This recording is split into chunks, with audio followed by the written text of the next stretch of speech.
राम राम जी सभी को। Career add के इस ऑनलाइन प्लेटफॉर्म पर आप सभी का स्वागत है। तो कैसे हो आप सभी, कैसी चल रही है अभी आप सबकी तैयारी? तो जो रामबाण सीरीज की आज ये अपनी नेक्स्ट क्लास है, 10 से 12 क्लास आपको अपने चैनल पर मिलेगी। तो अपने सबने में वॉच करनी है और फिर देखियो भाई आपकी तैयारी जो जीके का जो भी है भी आपका बहुत सारे कॉन्सेप्ट इंटर क्लियर हो जाएंगे। ठीक है, तो आज अपनी क्लास शुरू करें भाई। जय मां सरस्वती। पहला क्वेश्चन है, गुलामी उन्मूलन अधिनियम किस चार्टर के तहत लाया गया था? ये क्वेश्चन तो अपने कैल कर लिया था भाई। ठीक है, एक चार्टर एक्ट है भी अपने 8 से 10 है, उनकी आप एक अलग तक क्लास बनाओगे जिसमें तो एक क्वेश्चन पक्का हुआ है, वहां पे अलग तक बनाओगे। इसमें कल अपन अपने 1833 में है जो गुलामी के उन्मूलन, ठीक है, जो दास प्रथा उसको खत्म करने के लिए अधिनियम कद आया था, 1833 में आया था। ये अपने कल क्वेश्चन है, डीपली तक पढ़ लिया था। आज अपना क्वेश्चन नंबर 36 तक शुरू है अभी एक क्लास। पहला क्वेश्चन है, जो शास्त्रीय नृत्य है कथकली, कथकली शास्त्रीय नृत्य अपने 8 शास्त्रीय नृत्य है। कथकली कौन से राज्य में करा जावा है? केरल में करा जावा है। तो उसका पूछ रखा है कि प्रसिद्ध नृत्य कलाकार कौन है? ठीक है, प्रसिद्ध नृत्य कलाकार कौन है? तो आपका आंसर क्या होगा भाई? सुनंदा नायर है, पंकज चरण है, या फिर गोपीनाथ है, या राजा रेड्डी है। तो कथकली के जो प्रसिद्ध कलाकार जो नृत्यकार हैं वे कौन है? गोपीनाथ। कौन है? गोपीनाथ है। और कथकली जो शास्त्रीय नृत्य है, 8 क्या 9 शास्त्रीय नृत्य है जो कथकली है, वो कहाँ करा जावा है? केरल में करा जावा। मैंने बताया था भी एक बारी, जो आंध्र प्रदेश में कौन सा करा जावा है? कुचिपुड़ी। कुचिपुड़ी कहाँ हुआ है? आंध्र प्रदेश में। अपने 8 शास्त्रीय नृत्य है, इसका आंसर क्या होगा? गोपीनाथ जो है कथकली के प्रसिद्ध कलाकार है। नेक्स्ट अपना क्वेश्चन है, धोंडो केशव कर्वे एक प्रख्यात भारतीय समाज सुधारक थे। धोंडो केशव कर्वे एक समाज सुधारक है, जैसे राजा राम मोहन राय का नाम सबने सुन रखा है, ऐसे ही धोंडो केशव कर्वे हैं। पूछ रखा भी इन निम्नलिखित में से किसका समर्थन करा था? बाल विवाह अनुमति देने के लिए, विधवा पुनर्विवाह, जातिगत मानदंडों को मजबूत करने के लिए, या महिला शिक्षा के प्रसार के लिए।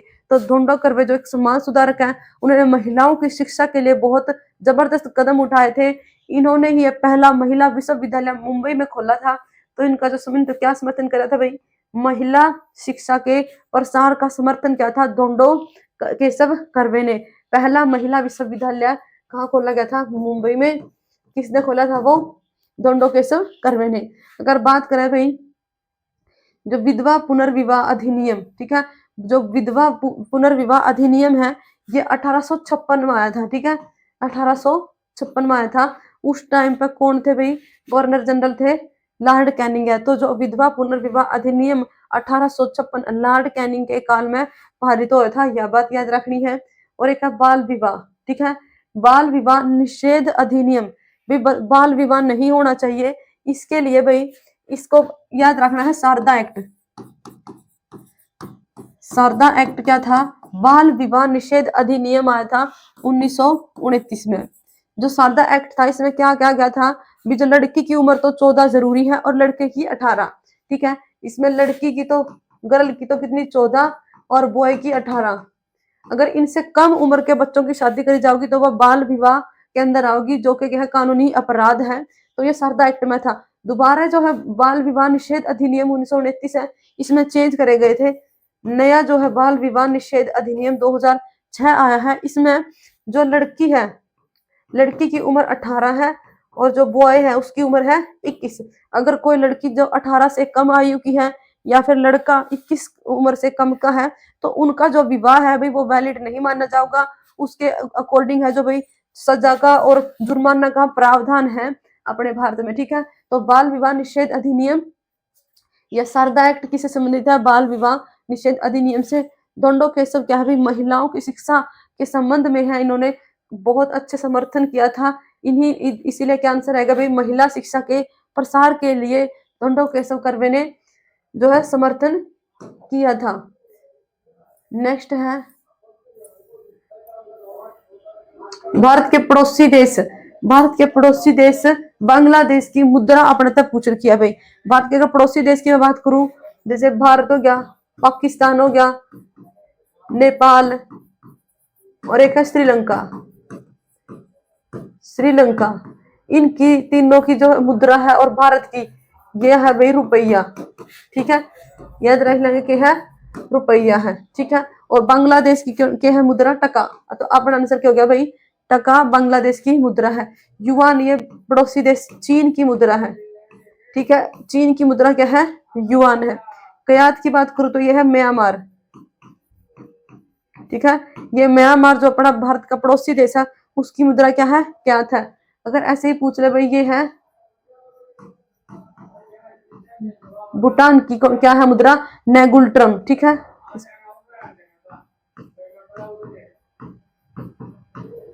भूटान की मुद्रा है नेगुलट्रम, ठीक है। तो भारत के पड़ोसी देश बांग्लादेश की मुद्रा अपने याद रखनी है टका है, भूटान की कौन सी है? नेगुलट्रम है, और जो ये है पाकिस्तान, नेपाल, भारत और श्रीलंका इनकी है रुपया है, म्यांमार की मुद्रा है क्यात है, और एक देश और है जो समुद्री सीमा साझा कर है, मालदीव। मालदीव और श्रीलंका दो देश हैं जो भारत के साथ जलीय सीमा बना है। तो मालदीव की अगर मुद्रा पूछे तो वह हो जाएगी अपनी रुपया, ठीक है, क्या हो जाएगी? रुपया। तो जो बांग्लादेश की मुद्रा के हैं टका है, चीन की युआन है, भूटान की नेगुलट्रम है, और ये चीन की युआन है, म्यांमार की क्या था? ये सारे अपने याद रखने हैं। नेक्स्ट अपना क्वेश्चन नंबर 39 है, कृष्ण देव राय के दरबार में आने वाला पुर्तगाली, ठीक है, कृष्ण देव राय जो विजयनगर साम्राज्य है दक्षिण भारत में जो फैला था उसका एक प्रमुख जो है शासक है। तो इसके दरबार में पूछा क्या भी कौन सा पुर्तगाली यात्री आया था कृष्ण देव राय के दरबार में? कौन आया था? जैसे हर्षवर्धन है उनके काल में कौन आया था? भी हेनसांग आया था। ऐसे पूछ रहे कृष्ण देव राय है उनके काल में कौन आया था पुर्तगाली यात्री? तो इसका जो आंसर क्या भाई? डोमिंगो पायस है, नूनीज बारबोसा, ए और बी दोनों। तो डोमिंगो और पायस ये दोनों आए थे। तो आपका राइट आंसर क्या हो जाएगा भाई? नूनीज और डोमिंगो पायस दोनों कृष्ण देव राय के शासनकाल के दौरान आए थे, और ये दोनों क्या थे? पुर्तगाली थे। नेक्स्ट अपना क्वेश्चन है, जिसने चैनल सब्सक्राइब नहीं कर रखा वो चैनल अभी जरूर सब्सक्राइब करियो, और अगर सेशन अच्छा लग रहा है तो लाइक भाई जरूर करके जाइयो। नेक्स्ट है 1857 की क्रांति। 1857 की क्रांति के बारे में पूछ रखे भाई इसका प्रारंभ कहाँ से हुआ था, ठीक है। तो इसका जो प्रारंभ है 1857 की क्रांति का वो 10 मई 1857 को कड़ा तो था मेरठ से, ठीक है, मेरठ तो था भाई 1857 की क्रांति का जो है प्रारंभ, ठीक है। इसकी जो मेन चिंगारी है वो कहाँ से उत्पन्न हुई थी भाई? यो एक था बैरकपुर छावनी, ठीक है, बैरकपुर छावनी का एक सैनिक था मंगल पांडे, उसने है जो सबसे पहले मतलब अंग्रेजों के खिलाफ एक एक्शन उठाया था। और क्या था भाई? जो ये चर्बी वाले कारतूस है उसके खिलाफ है, मतलब उसने जो अपनी आवाज उठाई थी, और तभी से है मतलब जो 1857 की क्रांति का प्रारंभ हो गया था मुख्य रूप से मेरठ से हुआ था। और इसका अंत कहाँ हुआ था भाई? ग्वालियर में। कहाँ हुआ था? ये समाप्त कब होगी थी? ग्वालियर 1858 में। जहां से कौन है जो भाई सेना का नेतृत्व कर रहा था? तो 1857 में यहाँ ग्वालियर से कौन कर रहा था? तात्या टोपे और रानी लक्ष्मीबाई ग्वालियर से है जो सेना का नेतृत्व कर रहे थे। जहाँ पे जो 1857 का क्या हो गया था? समापन हो गया था। शुरुआत मेरठ और समापन कहाँ हुआ था? ग्वालियर में 1858। नेक्स्ट क्वेश्चन है, भारतीय संविधान का कौन सा अनुच्छेद सिक्किम राज्य के संबंध में विशेष प्रावधान का जो करता है? भारत में कुल 11 ऐसे राज्य हैं जिनको विशेष प्रावधान है, ठीक है, 11 राज्य हैं जिनको कुछ खास जो है भाई उनको दिए गए हैं, उनको विशेष राज्य का दर्जा दिया गया है। भारत में कितने हैं? 11 हैं। जैसे आप सभी ने पता है जम्मू कश्मीर को भी विशेष राज्य का दर्जा था। कौन सी धारा थी? वह 370, ठीक है, जम्मू और कश्मीर को भी विशेष राज्य का दर्जा प्राप्त था। धारा कौन सी थी? वह 370, जो हटा दी गई है भाई कद जो जम्मू कश्मीर पुनर्गठन अधिनियम है जो कद लागू हो गया है 31 अक्टूबर 2019 था, ठीक है। जो जम्मू कश्मीर पहले एक राज्य था, ये क्या बना दिया है? जम्मू कश्मीर और ले ये दो लद्दाख दो क्या बना दिए हैं? केंद्र शासित प्रदेश बना दिए हैं। राज्य ने छोड़ के क्या हो गया भाई? जम्मू कश्मीर और एक लद्दाख, दो यूनियन टेरिटरीज बना दी है। कुल अपनी यूनियन टेरिटरी अगर आप पूछे तो 8 है, और राज्य कितने हैं? 28 है। तो ऐसे भाई सिक्किम को पूछ रखा है भाई कौन सा प्रावधान विशेष प्रावधान है वो किस आर्टिकल के तहत मिला हुआ है? तो आपका जो राइट आंसर हो जाएगा भाई यो है आर्टिकल 371F, ठीक है। जो सिक्किम भारत का 22वां है जो राज्य मिला था, ठीक है, सिक्किम भारत का 22वां राज्य मिला था। विशेष प्रावधान याद रखना है 371 एफ। ऐसे ही जम्मू कश्मीर को कौन सा है प्रावधान था 370 आर्टिकल था जो अब समाप्त कर दिया है, कब से 31 अक्टूबर 2019 से। नेक्स्ट है सालारजंग संग्रहालय पूछ रखा है भाई कहाँ पर स्थित है। सालारगंज संग्रहालय है चेन्नई, कोलकाता, हैदराबाद और दिल्ली। तो इसका राइट आंसर है भाई हैदराबाद। ठीक है, हैदराबाद में कौन सा संग्रहालय याद रखोगे सालारगंज संग्रहालय। इसमें एक और याद रखना है अपने निजाम। ठीक है, निजाम संग्रहालय अपने याद रखना है, यूपी कहाँ है हैदराबाद में है। ठीक है, चेन्नई में है मद्रास, मद्रास संग्रहालय याद रखना है चेन्नई में है। कोलकाता में याद रख लियो विक्टोरिया, विक्टोरिया संग्रहालय कहाँ है कोलकाता में है। ठीक है, नेक्स्ट इसका आंसर क्या होगा भाई हैदराबाद में है। सलारगंज संग्रहालय कहाँ है हैदराबाद में है। नेक्स्ट क्वेश्चन है केंद्रीय तंबाकू अनुसंधान, अनुसंधान तक भी रिलेटेड क्वेश्चन पक्का हुआ है पेपर में कि भाई कृषि अनुसंधान कहाँ है, वन अनुसंधान कहाँ है, बागवानी अनुसंधान संस्थान कहाँ है। तो तंबाकू का कहाँ है, तंबाकू का है भाई आंध्र प्रदेश में। ठीक है, आंध्र प्रदेश में कहाँ है राजमुंदरी। ठीक है, तंबाकू का याद रखना है, तंबाकू का जो केंद्रीय अनुसंधान संस्थान कहाँ है राजमुंदरी आंध्र प्रदेश में। बेंगलुरु में एक इंपॉर्टेंट याद रखना अपने बागवानी, वैसे बेंगलुरु वैसे बागवानी अनुसंधान संस्थान कहाँ है बेंगलुरु में है। मतलब इसमें फल फूल का कैसे है जो मतलब वृद्धि कैसे करनी है, उनकी उपज कैसे बढ़ानी है, तो ये सब कुछ कहाँ है भाई ये बागवानी का बेंगलुरु में है। ठीक है, मैसूर में क्या है भाई खाद्य अनुसंधान कहाँ है मैसूरू में है। ठीक है, नेक्स्ट है भाई कृषि अनुसंधान कहाँ है नई दिल्ली में है। बृहत कथा कोश पुस्तक के लेखक अपने तक पूछ रखा है भाई। ठीक है, लेखक एक बुक दे पाओगे पेपर में पूछा जाएगा भाई इसका लेखक कौन है। तो बृहत कथा कोश इस पुस्तक के लेखक कौन है, राजशेखर है, लक्ष्मीधर है, जननायक है, ज्ञानक है या हरिसेन है। तो बृहत कथा कोश इसके लेखक अपने याद रखने हैं हरिसेन है। इंपॉर्टेंट क्वेश्चन है भाई। ठीक है, हरिसेन है। जैसे आप तक पूछ ले भी जो अष्टाध्यायी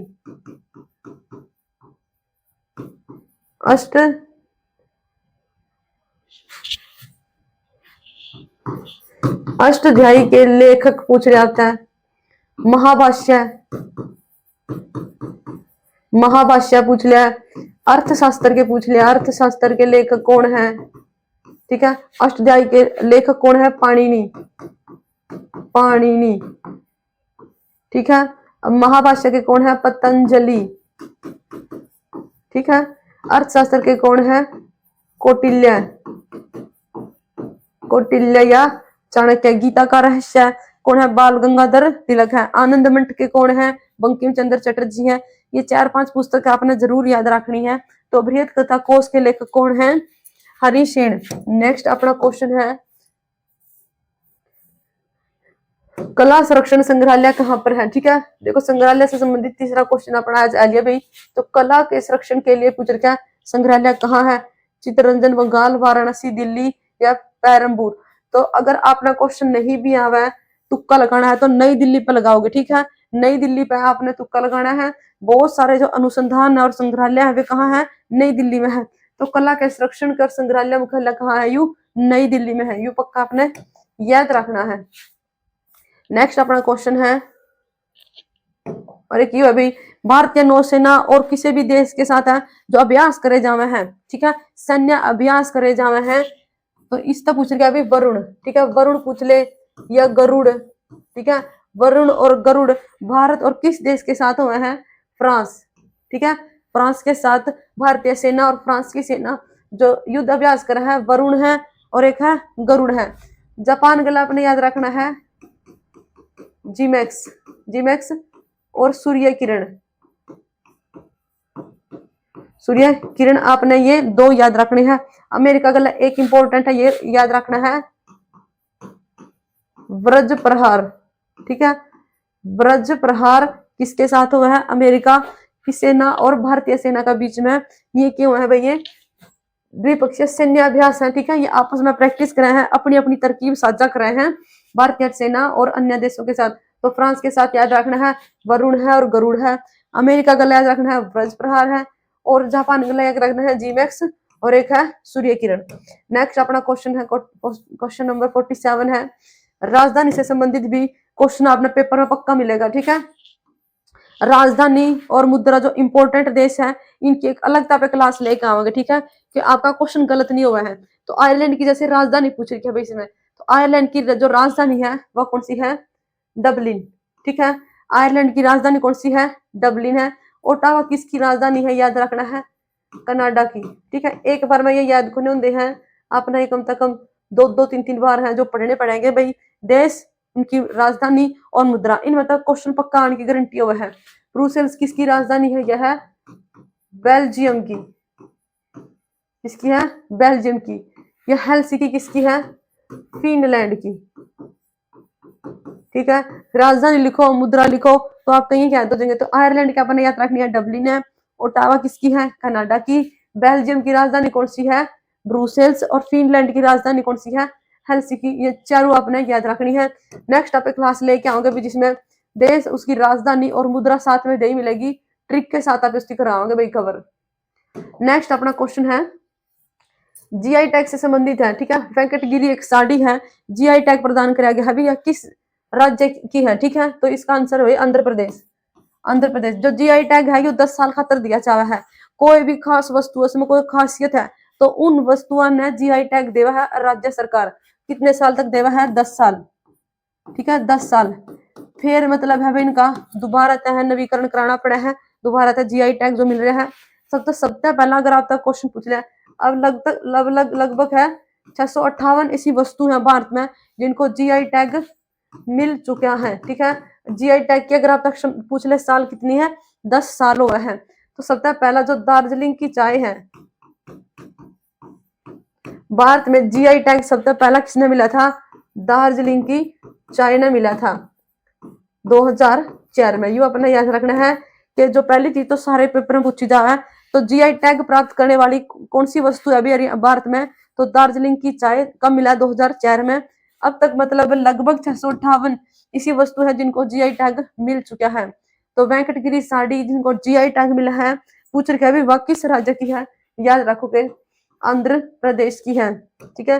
जीआई टैग सबसे पहला किसने मिला था, दार्जिलिंग की चाय 2004 में। नेक्स्ट अपना क्वेश्चन है जो नवनिर्मित केंद्र शासित प्रदेश है लद्दाख, ठीक है। बताया था अभी 31 अक्टूबर 2019 को जो जम्मू कश्मीर है, लद्दाख, जम्मू कश्मीर और लद्दाख ये दो के बना दिए थे यूटी, ठीक है, केंद्र शासित प्रदेश बना दिए थे ये 31 अक्टूबर 2019 धारा 370 हटाने के बाद।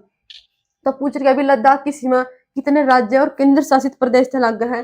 तो जो लद्दाख की सीमा है भाई, एक तो लग है जम्मू कश्मीर यूटी तय और एक लग है हिमाचल प्रदेश तय। तो आपका आंसर होगा भाई डी, ठीक है। दो मतलब हिमाचल प्रदेश और जम्मू कश्मीर केंद्र शासित प्रदेश के साथ लद्दाख की सीमा लग है। लद्दाख की सीमा चीन, अफगानिस्तान और पाकिस्तान तीनों देशों का किसकी सीमा लग है, लद्दाख की। आपने यह भी याद रखनी है। लद्दाख की अगर राजधानी की बात करें तो इसकी दो राजधानी है, ले और एक कारगिल, ठीक है। लद्दाख की राजधानी याद रखनी है, ले है और कारगिल है। और ये तीन देश की सीमा न छुआ है भाई, पाकिस्तान, अफगानिस्तान और चीन, ठीक है। तो तीनों की सीमा है जो लद्दाख टच करे हैं। तो दो इसने जो है केंद्र शासित प्रदेश और राज्य कौन से हिमाचल प्रदेश और जम्मू कश्मीर दोनों इसकी सीमा के साथ लगते हैं। नेक्स्ट अपना क्वेश्चन आज की क्लास का आखिरी जो क्वेश्चन है, निम्नलिखित में से कौन सा एक पूंजीगत व्यय नहीं है। पूंजीगत व्यय नहीं है, पूंजीगत का मतलब क्या है भी, सरकार ने इसका कुछ प्रॉफिट होना चाहिए, मतलब लाभ मिलना चाहिए भविष्य में। तो देखो केंद्र सरकार द्वारा ऋण या अग्रिम भुगतान, अगर सरकार किसी ने ऋण देवेगी तो ऋण तो वापिस आवेगा, ठीक है। तो इस तरह से सरकार ने फायदा होगा। तो यू तो क्या होगा भाई, पूंजीगत व्यय है, अपना ताना है नहीं है। यू अपना क्वेश्चन ध्यान से पढ़ने है ऐसे कि नहीं पूछ रखे है। तो केंद्र सरकार जो ऋण देवेगी या पहले ही भुगतान कर देगी, मतलब ये कि वह सरकार ने इसका फायदा होगा, भविष्य में सरकार का फायदा होगा। सरकार द्वारा भूमि का अधिग्रहण पर व्यय करे भाई, भूमि पर अधिग्रहण करे तो इस तरह सरकार ने क्या होगा भाई, भविष्य में क्या होगा, लाभ मिलेगा। ये सारे कौन से है, पूंजीगत व्यय है। शेयरों में निवेश करेगी भाई, अगर शेयरों में निवेश करा है तो भविष्य में जाकर सरकार ने उसमें फायदा होना ही होना हुआ है। तो अपना तो फ्यूचर क्या नहीं है। तो सब्सिडी का भुगतान यू पूंजीगत व्यय न होगा, कौन सा व्यय है, यू राजस्व व्यय है। ठीक है, याद रखेंगे। इस तरह सरकार ने कोई भी फ्यूचर में भविष्य में लाभ नहीं मिलता है सब्सिडी भुगतान, तो पूंजीगत व्यय न होगा, कौन सा व्यय है, राजस्व व्यय है। आपने भाई क्लास किसी लग रही है कमेंट करियो, अगर अच्छी लग रही है तो लाइक करियो और चैनल ने सब्सक्राइब भाई सारे जने करियो। धन्यवाद भाई।